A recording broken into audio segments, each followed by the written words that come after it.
Final ఇప్పుడైనా స్పందించండి sir దానిపైన. మీరు వెళ్ళండి. వెళ్తే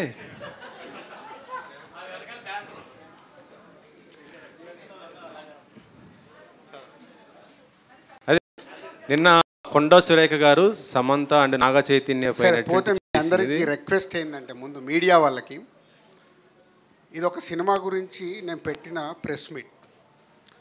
నేను ఇప్పుడు వేరే ఏ టాపిక్ మాట్లాడినా ఈ సినిమా డైల్యూట్ అయ్యి అది హైలైట్ అవుతుంది. అది మీ అందరికి తెలిసింది. అంటే ఇందాక నేను చెప్పాను కదా, మన సొసైటీలో ఒక విషయం మనం మాట్లాడుతుంటే వేరేదేదో సొసైటీలో జరుగుతున్నప్పుడు ఆ టాపిక్ తీసుకొస్తే అది హైలైట్ అవుతుంది. ఎందుకంటే ఈరోజు మీ అందరికీ తెలుసు, అది హాట్ న్యూస్. ఇండస్ట్రీ నుంచి అందరు రియాక్ట్ అవుతున్నారు. అది తప్పు అని అందరికీ తెలుసు. కాబట్టే ఇండస్ట్రీ ఏకమై రియాక్ట్ అయింది కదా, మనందరికీ తెలుసు. సో ఆల్రెడీ అందరు రియాక్ట్ అవుతున్నప్పుడు నేను దాని గురించి స్పెషల్గా రియాక్ట్ అవ్వాల్సిన అవసరం లేదు. తప్పు తప్పే. ఈ ప్రెస్ మీట్ని నేను అటు డైవర్ట్ అవ్వడం నాకు ఇష్టం లేదు. కావాలిస్తే నేను సపరేట్గా ఒక ప్రెస్ నోట్ పంపిస్తాను. Thank you. అలాంటిదేనా ఉంటే I'm ready. I will plan that. Thank you.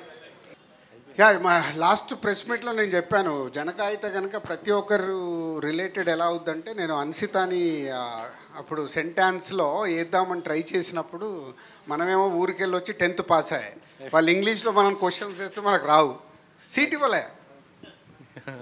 So దీంట్లో ఒక దగ్గర డైరెక్టర్ డైలాగ్ రాశాడు, వెన్నెల కిషోర్ మాట్లాడతాడు, వాళ్ళు చదువుకునేది వాళ్ళని కదా మేము ప్రయోజకుల్ని చేయాలనుకుంటున్నాం, మాకు చదువు రాకపోతే వాళ్ళు చదువుకోవద్దా?